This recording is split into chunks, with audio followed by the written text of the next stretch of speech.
எல்லாருக்கும் வணக்கம். நான் Hema Subramanian. Welcome to home cooking Tamil. புலாவில் நிறைய வெரைட்டிஸ் இருக்குது. நான் நிறைய ரெசிபிஸ் செஞ்சுருக்கேன். சில லிங்க்ஸ் நான் டிஸ்கிரிப்ஷனில் தரேன், அதை நீங்கள் பார்த்து ட்ரை பண்ணுங்கள்.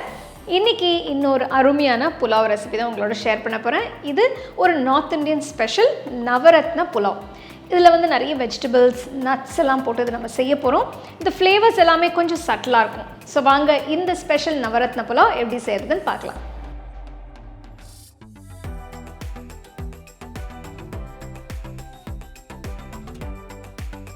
நவரத்ன புலாவ் பண்ணுறதுக்கு நான் 1 கப் பாஸ்மதி அரிசியை 30 நிமிஷம் ஊற வச்சுருக்கேன். நெக்ஸ்ட் இதை வேக வச்சுக்கலாம். அடுத்து பாத்திரத்தில் தண்ணி ஊற்றி கொதிக்க வைங்க. ஊற வச்ச அரிசியை போடுங்க. 1 டீஸ்பூன் உப்பு போட்டு வேக விடுங்க.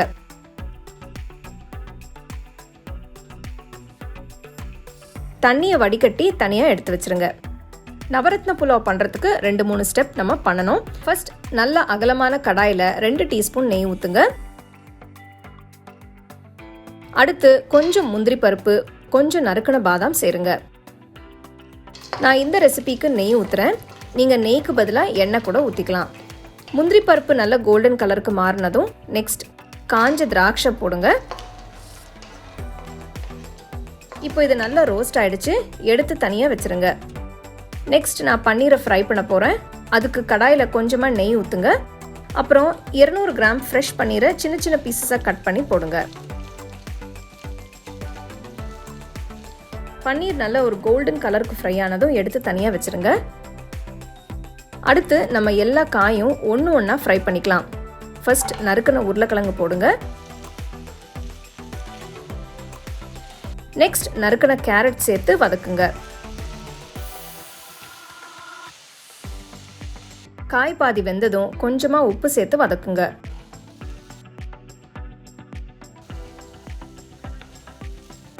கடாயை மூடி வச்சு 5 நிமிஷத்துக்கு வேக விடுங்க. பாருங்க, உருளைக்கிழங்கும் கேரட்டும் நல்லா ஃப்ரை ஆயிடுச்சு. இப்போ இதை எடுத்து தனியாக வச்சிருங்க. கடாயில் 2 டீஸ்பூன் நெய் ஊற்றி ஃபர்ஸ்ட் காலிஃப்ளவரை சின்ன சின்ன பீசஸாக கட் பண்ணி போடுங்க. அடுத்து பீன்ஸை ஆட் பண்ணுங்க.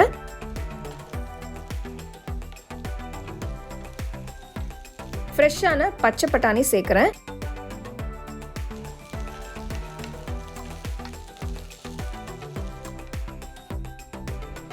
கடாயை மூடி வச்சு 5 நிமிஷத்துக்கு வேக விடுங்க.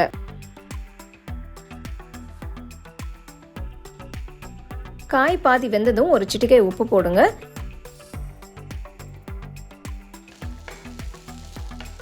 நான் முன்னாடியே சொன்ன மாதிரி உங்களுக்கு வேணும்னா நீங்கள் நெய்க்கு பதிலாக எண்ணெய் யூஸ் பண்ணிக்கலாம். நெய் ஊற்றுறதுனால ஃப்ளேவர்ஸ் இன்னும் கொஞ்சம் நல்லாயிருக்கும். மூடி வச்சு ஒரு 5 நிமிஷத்துக்கு வேக விடுங்க.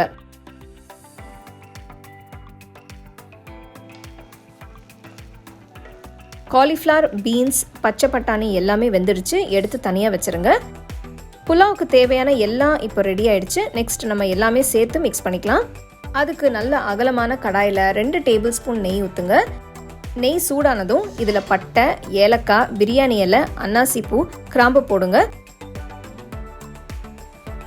அடுத்து 1 டீஸ்பூன் மிளகு, 1 டீஸ்பூன் ஷாஜீரா போடுறேன். வேக வச்ச பாஸ்மதி அரிசியை ஆட் பண்ணுங்க. வறுத்த எல்லா காய்கறியும் சேருங்க. அடுத்து பன்னீர் பீசஸை ஆட் பண்ணுங்க. அரிசியை வேக வைக்கும் போதும் காய் வறுக்கும் போதும் நம்ம உப்பு ஆட் பண்ணதுனால இப்போ 1/2 டீஸ்பூன் உப்பு மட்டும் போடுறேன். இது ஃப்ளேவர்ஸ் நல்லா பேலன்ஸ் பண்ணுறதுக்காக. இப்போ 1/2 எலுமிச்சை பழத்தோட ஜூஸை ஊற்றுங்க. அடுத்து குங்குமப்பூ பால் ஆட் பண்ணுறேன். அடுப்பை லோ ஃப்ளேம்லேயே வச்சு மெதுவாக ரைஸை உடஞ்சிடாமல் மிக்ஸ் பண்ணுங்க. காய், பன்னீர் எல்லாமே ரைஸில் நல்லா மிக்ஸ் ஆகுற மாதிரி கலந்து விடுங்க.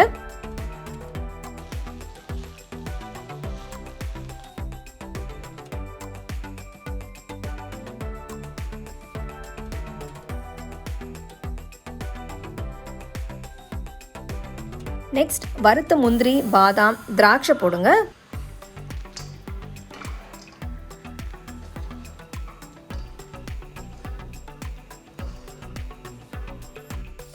கடைசியாக வறுத்த வெங்காயமும் ஆட் பண்ணுறேன்.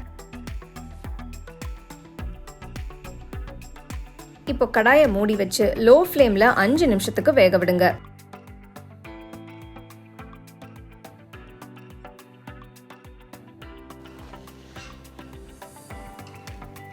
நம்மளோட சூப்பரான நவரத்ன புலாவ் ரெடி ஆயிடுச்சு.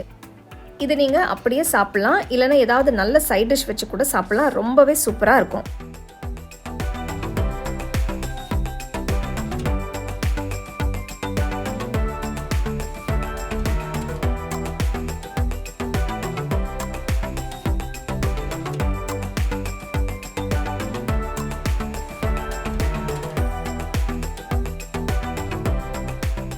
பார்த்தீங்க இல்லையா, எவ்வளோ டிஃப்ரெண்ட்டான எவ்வளோ அருமையான நவரத்ன புலாவ் எப்படி செய்கிறதுன்னு. இந்த ஃப்ளேவர்ஸ் வந்து கொஞ்சம் சட்டிலாக இருக்கும், காரம்லாம் பெருசாக இருக்காது. ஸோ நீங்கள் சர்வ் பண்ணும்போது ஏதாவது ஒரு சைட் டிஷ் வச்சு நீங்கள் சர்வ் பண்ணிங்கன்னா அருமையாக இருக்கும். கண்டிப்பாக இதை நீங்கள் ட்ரை பண்ணி ரசித்து சாப்பிடுங்க.